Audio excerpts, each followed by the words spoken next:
చేసి అటుకుల పాయసం చూపిస్తానండి. దానికి కావాల్సిన ఇంగ్రీడియంట్స్ దుడ్డి అటుకులు ఈ కప్తో ఒక కప్పు తీసుకున్నానండి. కొంచెం 2 సార్లు కడిగి ఇలా ఆరబోసుకున్నాను. కొబ్బరి తురుము సగం కప్పు తీసుకున్నానండి, ఇలా తురుముకున్నాను. బెల్లం ఒక కప్పు తీసుకున్నాను. కాజు బాదము ఒక 10-15 కాజు బాదం నెయ్యిలో వేయించుకున్నాను. ఒక స్పూన్ నెయ్యి వేసుకున్నాను. ఇప్పుడు ఇది వేసుకొని వేయించుకోవాలన్నమాట అటుకులు. ఇది కృష్ణుడికి చాలా ఇష్టం అండి, సో అందుకని చేసుకుంటున్నాను. కృష్ణాష్టమి స్పెషల్. కొంచెం పచ్చివాసన పోయేదాకా వేయించుకోవాలండి ఇది. ఓకేనండి, ఇప్పుడు పచ్చివాసన పోయింది, ఇది తీసేసుకుంటున్నాను.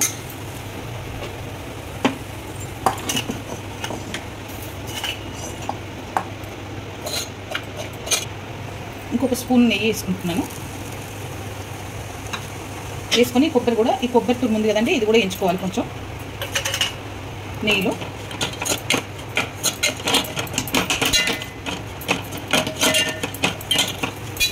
నేను పచ్చి కొబ్బరి తురుము వేసానండి. మీరు కావాలంటే ఎండు కొబ్బరి కూడా వేసుకోవచ్చు. ఇంట్లో పచ్చి కొబ్బరి ఉందని నేను పచ్చి కొబ్బరి వేసుకున్నాను. మీరు ఎండు కొబ్బరి ఉంటే ఎండు కొబ్బరి వేసుకోవచ్చు, బాగుంటుంది టేస్ట్. ఇది ప్లేట్లో తీసేసుకోవాలి.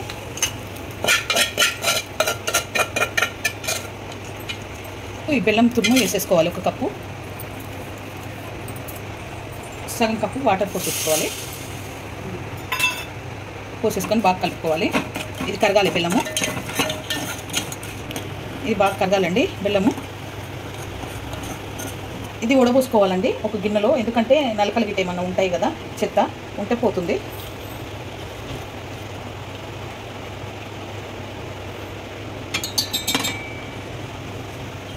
ఇప్పుడు ఇది పోసేసుకోవాలి.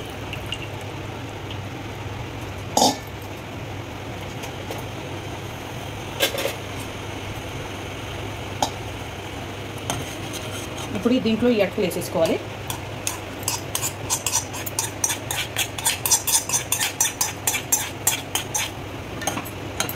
వేసేసుకొని బాగా కలుపుకోవాలి. దీంట్లోనే ఈ కొబ్బరి తురుము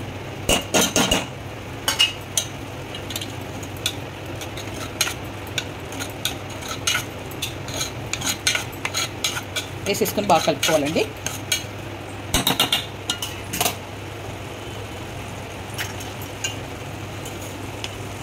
సగం చెంచా ఇలాచి పొడి వేసుకుంటున్నాను.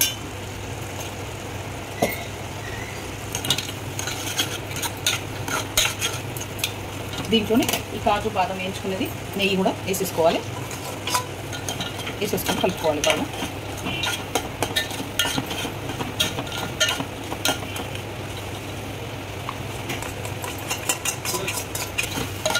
ఓకేనండి, అటుకుల పాయసం రెడీ అయిపోయింది. ఈ వీడియో కనుక నచ్చితే లైక్ చేయండి, షేర్ చేయండి, కామెంట్ చేయండి, సబ్స్క్రైబ్ చేయండి. చాలా బాగుంటుంది. కృష్ణాష్టమి స్పెషల్, కృష్ణునికి చాలా ఇష్టమైన పాయసం అనమాట ఇది. సో ఈ వీడియో కనుక నచ్చితే లైక్ చేయండి.